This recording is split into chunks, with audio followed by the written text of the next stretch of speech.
Hello, my name's Matt and you're watching Pixel Burn, where I take a look at some of the more interesting things that happened in gaming this week as part of my ongoing rehabilitation back into polite society. The biggest news this week came in the form of 3 announcements from Valve, creators of the critically acclaimed Half-Life, Portal and, of course, Ricochet. Before I go into arse-numbing detail about that, however, here's some other interesting little tidbits you might have missed. The UK's Ordnance Survey has been mapping every inch of Britain since at least 1747, when maps were drawn on potato sacks with the charred finger bones of burned witches. These days they use every kind of tool available to them, and now they're even using Minecraft. Yes, one of Ordnance Survey's unsupervised interns has gone and recreated all 220,000 square kilometres of the British mainland and surrounding islands, and made it available for download. Unlike the real Great Britain, however, the Minecraft version has motorways made of diamond, roads paved with gold and a complete lack of terrifying economic despair. So if you're looking for a really cheap holiday destination, then I guess Ordnance Survey's got you covered. Enjoy your virtual visit to our mean, unpleasant land. In other news, Lone Survivor: The Director's Cut by indie gaming renaissance gent Jasper Byrne came out on PS3 and PS Vita this week. It's the pixelated love child of a tryst between Silent Hill and Twin Peaks, in which you try to survive and comprehend a world gone mad while scrounging jars of coffee and popping enough pills to knock out a horse. It's a survival horror game in the truest sense of the word, where something as trivial as cooking a ham or befriending a cat is a triumphant victory over a hollow, uncaring universe. I own the original on PC and I can't recommend it enough. Speaking of which, the Director's Cut will also be coming to PC and Mac in the not too distant future.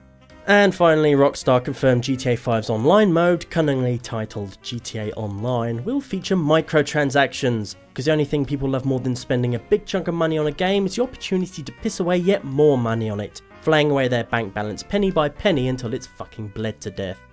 The news that grabbed PC gamers' attention this week, as well as that of some console owners, were 3 announcements from Valve, outlining their 3-step plan to bring PC gaming to the living room, starting with SteamOS, Valve's own operating system based on a branch of Linux with Steam built into it.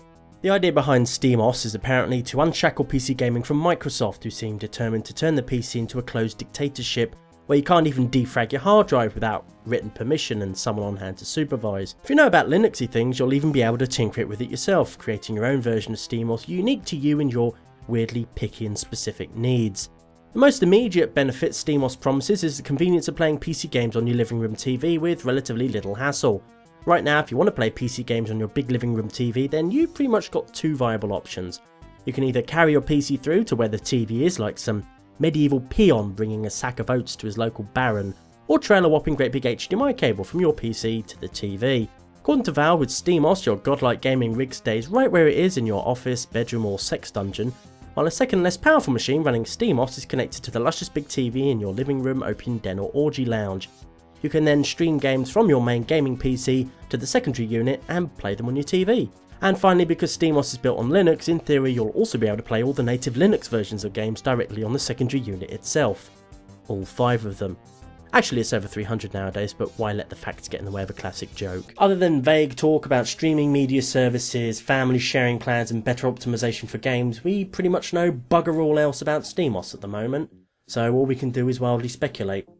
I mean, it'd probably be pretty cool to have like a central computer sort of linked to all these tertiary machines around your house, but it will be a bit like, sort of like the movie Demon Seed from 1977 starring Julie Christie, represented here by this toy cat, who lives in this sort of like 1970s version of the House of the Future that this rogue AI her husband's developed, represented here by the Lament configuration from Hellraiser, sort of infiltrates the systems and starts perving. Please disregard his paranoid and pretentious references to a puerile old science fiction film from 1977. He suffers from a profound neurological impairment as the result of a near-fatal gas overdose on Friday, March 14, 1986.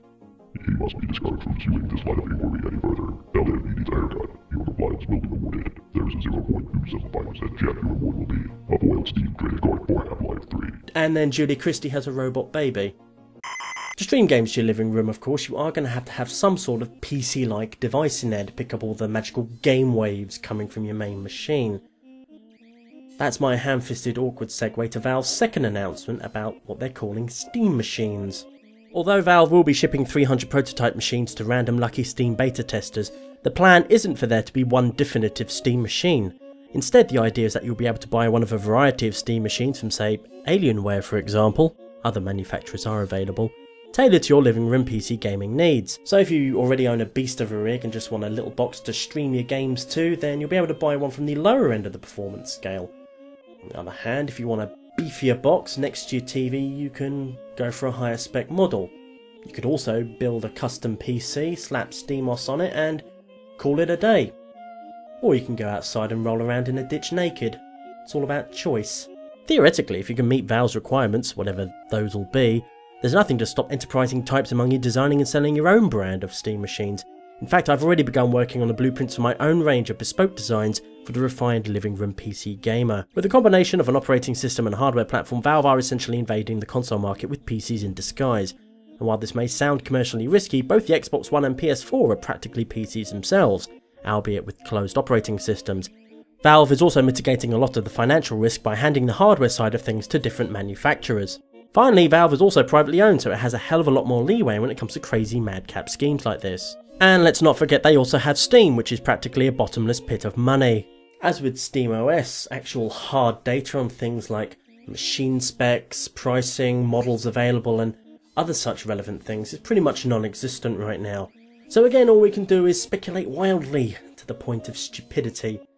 Perhaps the prototypes Valve sends out to successful applicants will actually just be spring-loaded murder boxes that kill their recipients in one of 300 different ways. With all the goodwill Valve has accrued over the years, they could probably get away with it, at least 3 times over. The last of Valve's announcements was, to everyone's unbridled delight, the reveal of Half-Life 3, running on the new Source 2 engine in all its doubly saucy engine-y goodness. What better way to launch a PC as console for the living room than the third instalment of such a venerable series? Then the mescaline wore off and I found myself staring into the soulless trackpads of Valve's new PC controller. A new controller is hardly the most exciting denouement to this week of announcements and speculation, but for Valve's plans to get PC gaming into the living room, it's an important one. While aesthetically you can make a Steam machine look like pure sex in box form, the mere sight of a keyboard and mouse attached to it would send a good number of potential customers screaming for the hills. So combining keyboard and mouse controls into a single controller, tailored to specific games, particularly older ones, is a huge step in overcoming that. It's also received positive assessments from people like Tommy Reffiners, co-creator of Super Meat Boy and self-professed Picky McNitpick when it comes to controllers. In a nutshell, Valve made 3 announcements for something that really only required one, namely the launch of a new video game console. Because let's not mince words, that's practically what this is. At the end of the day, a console is little more than fixed hardware specification running a bespoke operating system with a proprietary controller. Except this isn't, or won't be, fixed hardware, not really, and the operating system can be tinkered with, and although the controller is, proprietary Valve's, they'll probably let you hack it to use with just about anything that isn't an actual physical console. Also games, but Valve has that covered. What I'm trying to say is, had they made this all one announcement, then it would have detracted from the very selling points that Valve were trying to convey. The idea of a system that you're free to tinker with, and even just take out whole parts if you don't need them. The whole freedom to customise and tailor things to your heart's content. So in that way, splitting one announcement into 3 was pretty clever of them, I'll give them that. Nevertheless, it's hard to say exactly who these announcements were really for, partly for PC owners, but also there's a lot there for console owners, for many reasons, that they're console owners in the first place, such as ease of use, living room play, and especially these social aspects, and media streaming as well. At the very least, it's going to make the next console generation an interesting one. Assuming the meteor I pray to every night doesn't just slam into the planet tomorrow and kill us all. That's all for this episode of Pixel Burn. I hope you found it enjoyable, or at the very least tolerable. You can go now.